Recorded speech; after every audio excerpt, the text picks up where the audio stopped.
नमस्कार दोस्तों, जीके से सिलेक्शन चैनल पर आपका स्वागत है। तो आज हम पढ़ने वाले संविधान के महत्वपूर्ण अनुच्छेद। ठीक है, तो आज हम संविधान के भाग 6 के बारे में बात करेंगे, जिसके अंतर्गत हमारे राज्य से संबंधित सारे अनुच्छेद आ जाते हैं। ठीक है, अनुच्छेद 152 से लेके 237 तक हमारे राज्य के अंतर्गत आते हैं, जो कि हमारा भाग 6 के अंतर्गत आता है। ठीक है, लेकिन आज की वीडियो हम पढ़ेंगे अनुच्छेद 152 से लेके 167 तक। ठीक है, जिसमें क्या जाता है, हमारा राज्यपाल और राज्य कार्यपालिका से संबंधित अनुच्छेद आ जाते हैं। इन सबको आज हम कवर करेंगे, अच्छे से समझेंगे। ठीक है, एक एक अनुच्छेद को। तो आप किसी भी एग्जाम की तैयारी कर रहे हो, SSC, railway, defence, Delhi police, state exam, सभी सभी के लिए ये टॉपिक हमारा जो महत्वपूर्ण होने वाला है। ठीक है, तो शुरू करते हैं। सबसे पहले अनुच्छेद 152। अनुच्छेद 152 क्या कहता है, हमारा राज्यों की परिभाषा के बारे में बताता है। ठीक है, अनुच्छेद 152 सिर्फ एक परिभाषा अनुच्छेद है। ये क्या है, एक परिभाषा अनुच्छेद है सिर्फ, जो यह बताता है कि संविधान का भाग 6 अनुच्छेद 152 से 237 तक है, राज्यों की सरकारों से संबंधित है। और इसमें जब राज्य कहा गया है तो उस समय जम्मू कश्मीर को छोड़कर बाकी सभी राज्यों की बात की जा रही थी। तो जब यह अनुच्छेद बना था हमारा, तो इसमें जब हम राज्यों की बात कर रहे थे, राज्यों की परिभाषा की बात कर रहे थे, उसमें जम्मू कश्मीर को हटा दिया गया था। जम्मू कश्मीर को छोड़कर हम सभी राज्यों की बातें कर रहे थे, क्योंकि जम्मू कश्मीर को विशेष अधिकार प्राप्त था। ठीक है, जब भारत का संविधान बना तब जम्मू कश्मीर का अपना संविधान और विशेष दर्जा अनुच्छेद 370 के तहत था। ठीक है, तो जब भारत का संविधान बना था तो जम्मू कश्मीर को क्या था, विशेष दर्जा था, जो कि अनुच्छेद 370 के तहत था। इसलिए उसे इस परिभाषा से बाहर रखा गया था। लेकिन 2019 के बाद हमारा क्या हुआ, अनुच्छेद 370 के हटने के बाद जम्मू कश्मीर अब क्या हमारे केंद्र शासित प्रदेश है, इसलिए अब यह अपवाद लागू नहीं होता। तो इसलिए अब इसको भी शामिल कर लिया गया, जम्मू कश्मीर को भी अपने अनुच्छेद 152 के अंतर्गत ही। ठीक है, पहले इसको विशेष अधिकार था, 2019 में इसको अनुच्छेद 370 को हटा दिया गया था, ये हम जानते हैं। ठीक है, अब बात करते हैं अनुच्छेद 153 की। अनुच्छेद 153 क्या कहता है, राज्यों के राज्यपाल के बारे में बताता है। ठीक है, हर राज्य का एक राज्यपाल होगा, गवर्नर होगा। ठीक है, लेकिन एक ही व्यक्ति दो या अधिक राज्यों का राज्यपाल भी हो सकता है। ये बात भी आपको जान लेनी चाहिए कि कोई एक ही व्यक्ति है, वो दो या दो से ज्यादा राज्यों का राज्यपाल भी हो सकता है। ये कोई बड़ी बात नहीं है, मतलब ये नॉर्मल बात है। तो अनुच्छेद 153 ये बताता है राज्यों के राज्यपाल के बारे में, कि हर राज्य का एक राज्यपाल होगा। अनुच्छेद 154 क्या कहता है, राज्य की कार्यकारी शक्ति। ठीक है, राज्य की सारी प्रशासनिक और कार्यकारी शक्तियां राज्यपाल में निहित होती है। ठीक है, तो राज्यपाल में निहित होती है हमारी राज्य की सारी प्रशासनिक और कार्यकारी शक्ति। लेकिन राज्यपाल स्वयं निर्णय नहीं लेते, राज्यपाल स्वयं निर्णय नहीं लेते, वे सभी कार्य मुख्यमंत्री और मंत्री परिषद की सलाह पर करते हैं। क्लियर है बात। अब बात करते हैं अनुच्छेद 155 की, राज्यपाल की नियुक्ति के बारे में बताया गया है। ठीक है, राज्यपाल की नियुक्ति भारत के राष्ट्रपति द्वारा की जाती है। क्लियर है बात। अब नेक्स्ट बात करते हैं अनुच्छेद 156 की। अनुच्छेद 156 क्या कहता है हमारा, राज्यपाल का कार्यकाल। राज्यपाल अपने पद पर राष्ट्रपति की इच्छा पर बने रहते हैं। तो राष्ट्रपति की जब तक इच्छा होगी तब तक वो राज्यपाल को उस पद पर रहने दिया जाएगा। ठीक है, लेकिन सामान्यतः अगर बात करें तो उनका कार्यकाल 5 वर्ष होता है। लेकिन अगर सामान्यतः बात करें कि राष्ट्रपति राज्यपाल को नहीं हटाना चाहता, तो उसका जो सामान्यतः हमारा कार्यकाल है वो 5 वर्ष का होता है। लेकिन राष्ट्रपति 5 वर्ष से पहले भी राज्यपाल को हटा सकता है अपनी इच्छा पर। ठीक है, ये अनुच्छेद 156 में बताता है। क्लियर है बात। अब बात करते हैं अनुच्छेद 157 की, राज्यपाल बनने की योग्यताएं। तो 157 नंबर अनुच्छेद में बताया गया है राज्यपाल बनने की क्या योग्यताएं हैं। राज्यपाल बनने के लिए व्यक्ति का क्या है, भारत का नागरिक होना चाहिए और उसकी आयु कम से कम 35 वर्ष होनी चाहिए।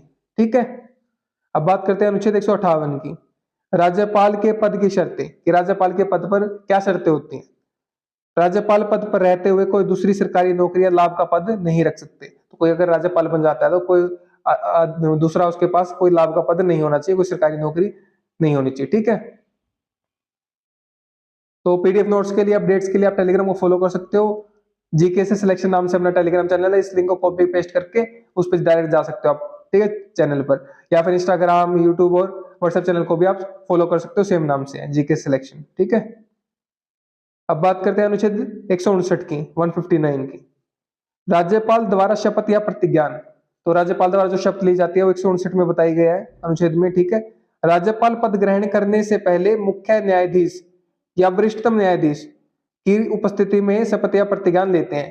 तो राज्यपाल हमारा जो पद ग्रहण करता है उससे पहले क्या है, शपथ लेता है मुख्य न्यायाधीश की उपस्थिति में। ठीक है, अब बात करते हैं अनुच्छेद 160 की, कुछ आकस्मिक परिस्थितियों में राज्यपाल के कार्यों का निर्वहन।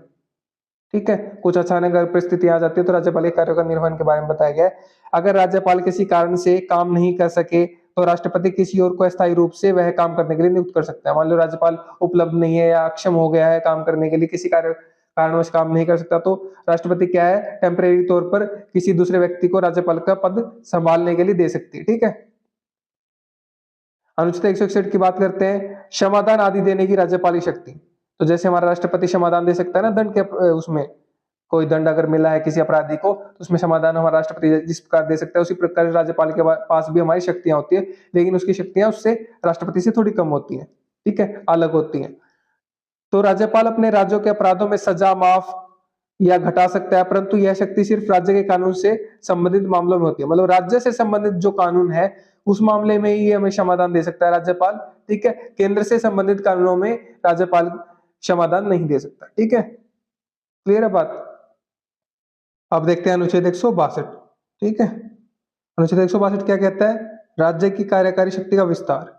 राज्य सरकार उन विषयों पर काम कर सकती है जो राज्य सूची या साझा सूची में आते हैं। ठीक है, लेकिन अगर संसद ने किसी विषय पर कानून बना दिया तो उसे मानना होगा राज्य को।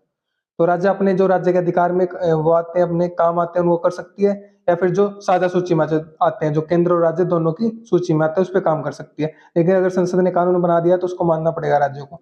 तो राज्य की कार्यकारी शक्ति का विस्तार के बारे में अनुच्छेद 162 में बताया गया है। ठीक है, अनुच्छेद 163 क्या कहता है, राज्यपाल को सहायता और सलाह देने के लिए मंत्रिपरिषद है। ठीक है, राज्यपाल को उनके कार्यों में सहायता सलाह देने के लिए एक मंत्रिपरिषद होगा जिसकी अध्यक्षता मुख्यमंत्री करेंगे। तो ये हमें कौन सा अनुच्छेद बताता है, अनुच्छेद 163। क्लियर है बात। अब बात करते हैं अनुच्छेद 164 की, मंत्रियों से संबंधित अन्य प्रावधान। ठीक है, वो क्या है, अपने मुख्यमंत्री की नियुक्ति राज्यपाल के द्वारा की जाती है। क्लियर है बात ये। और अन्य मंत्रियों की नियुक्ति मुख्यमंत्री की सलाह पर राज्यपाल करता है। मंत्रीगण राज्यपाल की इच्छा तक अपने पद पर बने रहते हैं और मंत्रिपरिषद सामूहिक रूप से राज्य की विधानसभा के प्रति उत्तरदायी होती है। इसके अंदर कुछ बातें हैं जो मंत्रियों से संबंधित अन्य प्रावधान में आती हैं, और इसके लिए अनुच्छेद हमारा है अनुच्छेद 164। क्लियर है बात। अब नेक्स्ट देखते हैं, अनुच्छेद 165 की बात करते हैं अब हम। ठीक है, राज्य के महाधिवक्ता। राज्य का महाधिवक्ता एडवोकेट जनरल राज्य सरकार का मुख्य विधिक अधिकारी होता है जिसे राज्यपाल नियुक्त करता है। ठीक है, तो राज्य के कोई भी अगर मामले हैं हमारे कोर्ट से रिलेटेड तो एडवोकेट जनरल होता है, जो राज्य का हमारा महाधिवक्ता होता है, वो संभालता है। ठीक है, राज्य पर कोई केस हो जाता है या ठीक है वकील के तौर पर काम करता है। अनुच्छेद 166 की बात करते हैं, राज्य सरकार के कार्यों का संचालन। राज्य सरकार के सभी कार्य राज्यपाल के नाम से किए जाएंगे। ठीक है, और उनके संचालन के लिए नियम बनाए जा सकते हैं। क्लियर है बात। अनुच्छेद 167 क्या कहता है हमें, मुख्यमंत्री के कर्तव्य। मुख्यमंत्री को राज्यपाल को पूरी जानकारी देते रहना होता है और सरकार क्या काम कर रही है इस बारे में, तो ये मुख्यमंत्री का कर्तव्य है राज्यपाल के प्रति। ठीक है, तो ये हमारे अनुच्छेद हो गए हैं 152 से लेकर 167 तक, जो राज्यपाल और हमारी राज्य कार्यपालिका से संबंधित थे। तो उम्मीद करता हूँ कि आपको ये टॉपिक समझ में आ गया होगा। ठीक है, तो पीडीएफ नोट्स के लिए, अपडेट्स के लिए आप टेलीग्राम को फॉलो कर सकते हो। जीके से सिलेक्शन नाम से टेलीग्राम चैनल है, या फिर आप इस लिंक को कॉपी पेस्ट करके इस पे क्लिक करके आप डायरेक्ट टेलीग्राम को ज्वाइन कर सकते हो। ठीक है, यूट्यूब पे सब्सक्राइब कर सकते हो जीके से सिलेक्शन चैनल को, इंस्टाग्राम पे फॉलो कर सकते हो आप, और व्हाट्सएप चैनल को फॉलो कर सकते हो। ठीक है, वीडियो में अंत तक बने रहने के लिए धन्यवाद मेरे साथ। Thank you so much again.